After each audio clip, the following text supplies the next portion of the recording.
College में गर्मियों की छुट्टियां होने पर राधिका और रोहन अपने दोस्त मनोज और शिल्पा के साथ परिवार के पुराने फार्म हाउस पर घूमने जाने का प्लान बनाते हैं।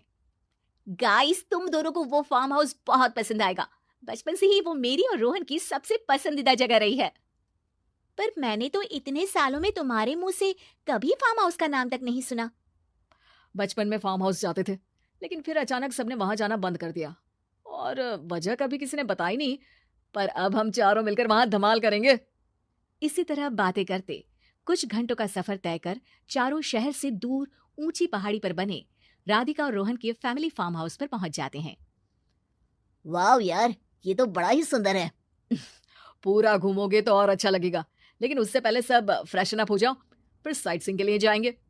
राधिका और रोहन अपने अपने कमरे में चले जाते हैं, लेकिन मनोज और शिल्पा घर में घूमने लगते हैं, जहां शिल्पा की टक्कर हॉल के बीचों बीच रखी एक पुरानी लकड़ी की कुर्सी से होती है।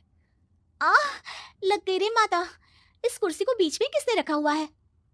अरे तेरे स्वागत के लिए भूत ने रखा होगा। ओए, तुझे बहुत हंसी आ रही है। जब खुद टकराएगा तो पता चलेगा। हाँ ठीक है, पर अभी तो इसे साइड में रख दे। शिल्पा कुर्सी को एक कोने में रख देती है और वो दोनों भी अपने कमरे में चले जाते हैं, जिसकी थोड़ी देर बाद चारों बाहर घूमने निकल जाते हैं। इसी तरह रात हो जाती है।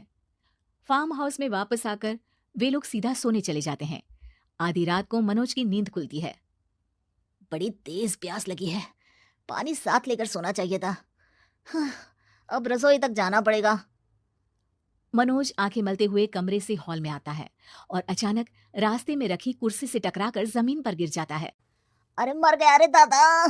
शिल्पा सही बोल रही थी, बड़ी तेज लगती है ये कुर्सी तो, पर इसे दोबारा बीच में किसने रखा? मनोज एक बार फिर उस लकड़ी की कुर्सी को कोने में रख पानी पीकर कमरे में चला जाता है।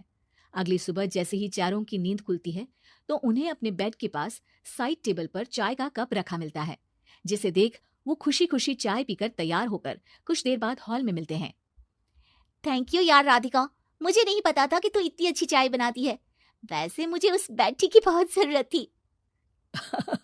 ये और चाय, अरे इसे तो पानी तक उबालना नहीं आता। मतलब तूने हमारे लिए चाय बनाई क्या दोस्त? अरे चल पागल है क्या, इतना भी प्यार नहीं है मुझे कि तुम्हारे लिए बेड टी बनाऊं। चाय पर ये चर्चा करते हुए मनोज जैसे ही पीछे मुड़ता है तो एक बार फिर लकड़ी की पुरानी कुर्सी से टकराकर उस पर गिर जाता है। हाय रब्बा, अरे चाय छोड़ो, पहले ये बताओ कि इसे बार बार बीच में कौन रखता है? कल रात ही मैंने इसे साइड किया था। तुम पहले ये बताओ कि चाय किसने बनाई थी? सबकी बातों को कुछ देर ध्यान से सुनने के बाद राधिका हैरानी से कुर्सी की तरफ देखने लगती है। भूत दीदी। राधिका की बात सुन आपस में झगड़ रहे सारे दोस्त शांत हो जाते हैं। क्या बोला अभी तूने? अरे पर अब वो यहाँ कैसे हो सकती हैं? क्यों नहीं हो सकती? हमने यहाँ आना छोड़ा था, पर उन्होंने तो घर नहीं छोड़ा ना। और याद करो, ऐसे बेड के पास कप रखना और कुर्सी को कमरे के बीच में रखना, ये सब वही तो करती थी। ये तुम दोनों किसकी बात कर रहे हो? अरे जो भी हो, कुछ अच्छा तो बिल्कुल नहीं लगता। अब देखो, डरने की कोई जरूरत नहीं है। वो सालों से इस घर में रहने वाली भूत दीदी है। वो बचपन से ही हमारे यहाँ आने पर एक बड़ी बहन की तरह हम दोनों का ख्याल रखती हैं। ओए, पगला गया है क्या? शिल्पा, मुझे यहाँ नहीं रहना, तू भी मेरे साथ ही चल। ये दोनों तो पागल हो गए हैं।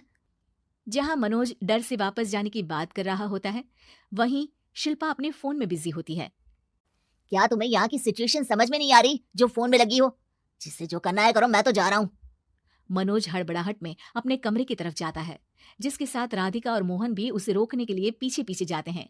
लेकिन शिल्पा, वो तो अभी भी फोन में लगी रहती है। कुछ देर बाद जब वो तीनों दोबारा हॉल में वापस आते हैं तो शिल्पा को सबके पैक्ड बैग्स के साथ देखकर हैरान रह जाते हैं। ये सब क्या है शिल्पा? यहाँ हम इसे समझा रहे हैं और तुम हमारे बैग्स भी पैक कर लेकर आई। अरे आखिर में फोन से बाहर निकलकर कुछ किया तो सही इसने। दोस्तों देखो, कल से हम यहाँ हैं। भूत दीदी ने कुछ किया नहीं ना? फिर डर क्यों रहे हो? 4 दिन और रुकोगे तो पता चलेगा कि क्या होगा। मतलब?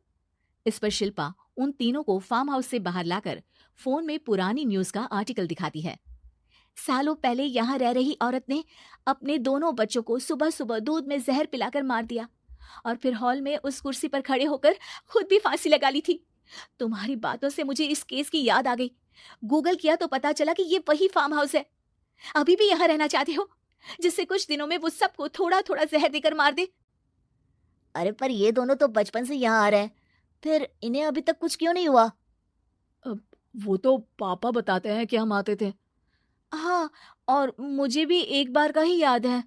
वाह, और कहानियां तो ऐसे सुना रहे थे जैसे सदियों से यहीं रहते हो। तीनों ये बात कर ही रहे होते हैं कि अचानक फार्म हाउस में से एक आवाज सुनाई देती है। मैं यहाँ किसी को जिंदा नहीं रहने दूंगी, किसी को नहीं। बस ये सुनने की देर ही होती है कि चारों डर से कांपते हुए तुरंत कार में बैठकर वहां से भाग जाते हैं।